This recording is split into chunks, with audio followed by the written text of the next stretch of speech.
My name is Carmen Saez, and I'm going to be interviewing Mayor Luke Bronin for Viva Hartford News. And I also want to go on record congratulating you once again Thank for you. the great job that you did, for the great opportunity that you have chosen to take.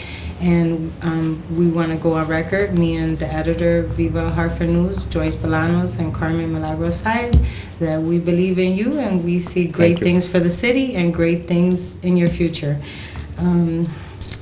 My first question to you is, what is your priority goals of accomplishments for your first year of Hartford, Mayor Hartford? Sure. Well, first of all, thank you. It's good to see you again, and thanks for taking the time. Starting with my vision for the city of Hartford and what we ought to aspire to be. I think we ought to be the economic and cultural heart of this region, which is more than 1 million people. And at the same time, we need to be a city where every resident, no matter where they live in the city, feels that they've got a share in Hartford's rise. We want to continue the momentum and the growth downtown, but downtown isn't enough. We need to make sure that we're focused on economic development throughout our city and in our neighborhoods. We also need to be focused on quality of life issues. Those smaller things that sometimes get overlooked but really matter to the experience of living in the city. Whether we're talking about blight and abandoned properties, or whether we're talking about snow plowing, or whether we're talking about public safety, which is the most important element of quality of life. So focused on those quality of life issues as well. And then, education is a critical component of success in the city. We need to make sure that all of our kids have the option to go to a good, strong school, no matter how they do in the lottery. And so, I'm in the process of looking at my Board of Education appointees, but regardless of who they are, I'm focused on making sure that we are strengthening our neighborhood schools. My second question is, please explain how closely you're working with Hartford Police to clean the streets of violent offenders and all the issues that that you campaigned on that was really overtaking the city of Hartford. So I'm working very closely with the police department, with our chief. One of the first challenges is to try to start rebuilding our police force. Our police force is down dramatically from where it was a few years ago in terms of numbers. We are now well below 400 officers, and we used to be above 500 officers. So working to implement a plan that's going to take a few years to rebuild the department, but at the same time focused more broadly on all of the things that we need to do to make our city safer. And it's not just police, it's not just law enforcement, it's also employment, youth employment. One of the things I should have said in the question about priorities is creating opportunities for our young people to get jobs, to get work experience, to get a paycheck in their pocket and a sense of purpose, and have that experience of holding down a job for a while. So I think that's a critical part of public safety. It's also a critical part of public safety that we get smarter about supporting those of our neighbors who have criminal records, whether they're just coming out of prison now or whether they've been living with a record back in the community for a long time. We have to make sure we're working to get the message out to employers that they should think differently about a criminal record. They shouldn't hold that against somebody forever. We should be a society where second chances are the norm. And I think all of those things together are critical to making our city safer. That is good. I will add to that I did notice that the governor had mentioned that he's going to be pushing with that too. Are you going to be working? Absolutely. So I was part of the team that helped design the first Second Chance Society legislation up at the state, and now the governor is pushing the next round of reforms, which will change the way we do pretrial detention. So we hopefully have fewer people sitting in jail just because they can't afford to pay bail. It's going to take a look at that group of offenders between the ages of 18 and 24 and recognize that brain science is teaching us a lot. It's teaching us that brain development happens over a period of time. It doesn't just flip a switch at age 18 and all of a sudden you're an adult. And then maybe we should think about that age group 18 to 24 a little bit differently and give them additional opportunity down the road to clear their record or to have their record sealed so that they can again have a chance to get a second chance and start fresh. And there are other reforms as well that he's been pushing, to complement the changes in drug sentencing laws and pardon and parole process and other things. So that's all very important. From my perspective as mayor, there are a couple of things I can do. One is to advocate for and support the legislative changes that he's seeking, but also to make sure that we're working at the city level to do what we can to complement that effort. So I established a position for a director of reentry services, and Diane Jones is in that role in my administration. She is going to be focused on building partnerships with the Department of Correction, on building relationships with those who have the experience of coming out of prison and figuring out how to get on the right path, and making sure that we are building a system that's supportive and helps people get a second chance when they're looking for one. Very glad to hear all that you're working on and supporting, and all the history you have with it. I know that that's going to be wonderful for the community, and I think that a lot of people will take great comfort in knowing that that is the avenue that the city and the state is going to reach.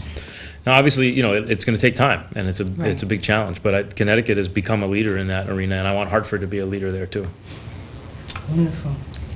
Number 4 is, number 3, sorry. What, if any, plans for the city that specifically, because this is for a Latino newspaper, and we want to speak to that community too.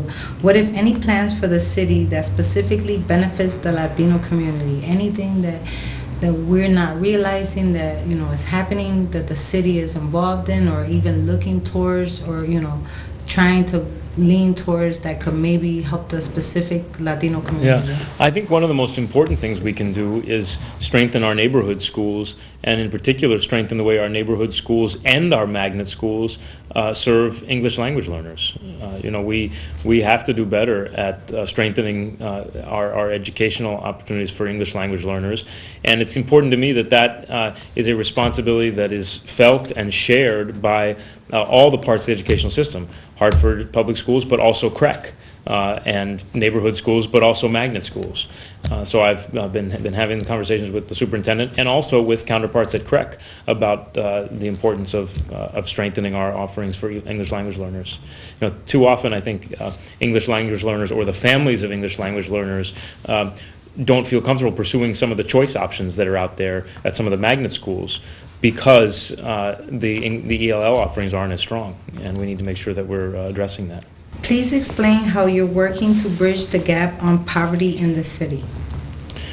Well, How, I know it's hard to affect it as a whole. No, but Yeah. it's a vital issue. Our city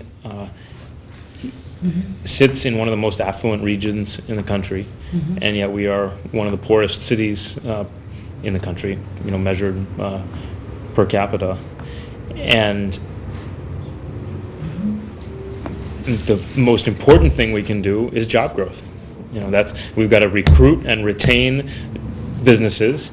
We've got to be focused not just on big shiny projects like baseball parks or casinos, but on small businesses, on making sure that we're creating an environment where small businesses can grow, can survive and thrive, and where we're not only building the relationships with existing employers to keep them here, but also going out as hard as we can, aggressively as we can, to employers all around the state and all around the country, and saying, hey, what would it take to get you to Hartford? And trying to get Hartford going again. Over the long run, if we do that well, we should be able to bring our taxes down, and that should help us attract more businesses. So we've got to address that problem. Now, the challenge, of course, for us is that we've got a huge budget crisis. We have a real fiscal, a very significant fiscal deficit, and so we've got to try to create an environment that's welcoming to businesses at a time when we don't have a lot of incentives to provide, and our taxes are high. But I think part of the challenge is we need to turn Hartford into a place that's business friendly, even just from an experience standpoint. When they pick up the phone and call our economic development team, they need to find a team on the other end of the line that is focused on helping them succeed, and that's the easier part that I'm determined to do well.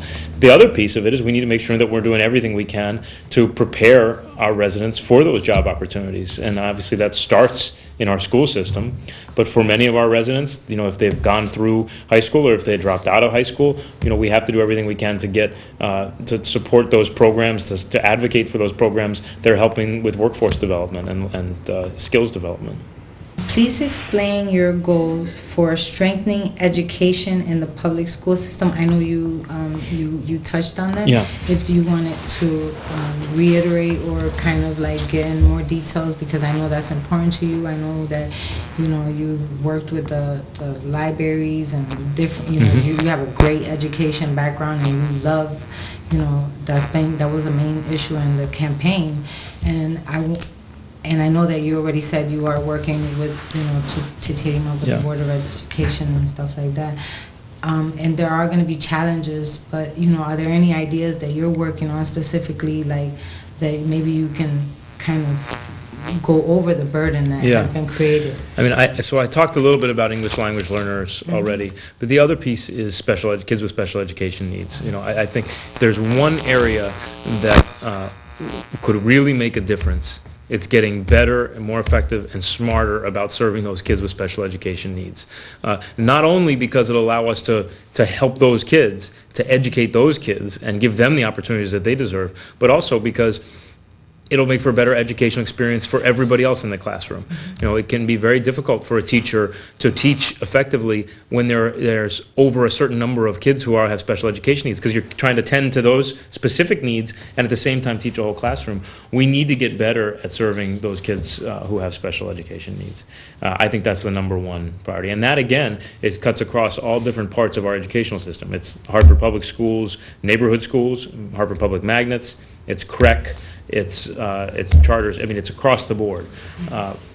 And so I've asked the superintendent to put together, a set of proposals and a plan to review how we're doing it right now and identify opportunities for how we can get better.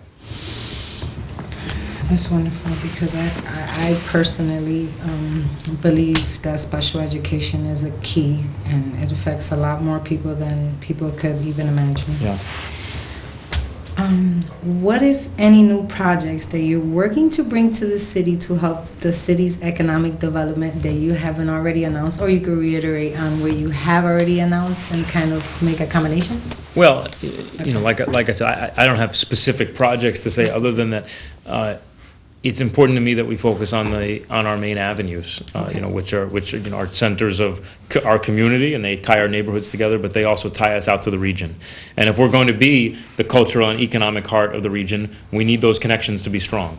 And so whether you're talking about a Franklin or a Weatherfield or a Maple or an Albany or Farmington or North Main, those are the arteries that connect us out. And so I'm very focused on trying to strengthen economic development and those corridors. Okay, and the last one is more of not a question as much as giving you the opportunity to say, or explain something that that you would like the readers to know about at Viva Hartford News. The Latino community that will be reading this, and give you a chance to say what you would like to say to them. Well, look, I think what I would say to your readers is the same thing I said in my inaugural remarks a couple of weeks ago, which is this is going to take all of us. If we want to make this city as great as it can be, it's not just going to happen from the mayor's office, and it's not just going to happen from city council. We need everybody in the city to put their shoulder to the wheel. And we need to make sure that in whatever small way someone can, if it's putting a new coat of paint on the house, or if it's finding a new Hartford business to go to and patronize, if it's holding a barbecue on your block and getting to know your neighbors better, whatever it is, everybody has to identify those small ways that they can help make this city stronger and greater. And that's my real plea to everybody, is to recognize that don't wait for somebody else. I promise to work as hard as I possibly can. I promise to make sure that my team is working as hard as they possibly can. I'm going to hold them accountable, but also we need everybody to play a part. Wonderful. Well, it was a wonderful interview. Thank you so much. Thank you. For the Great to see you, Carmen. I appreciate it. Nice to see you again. Thank you so much.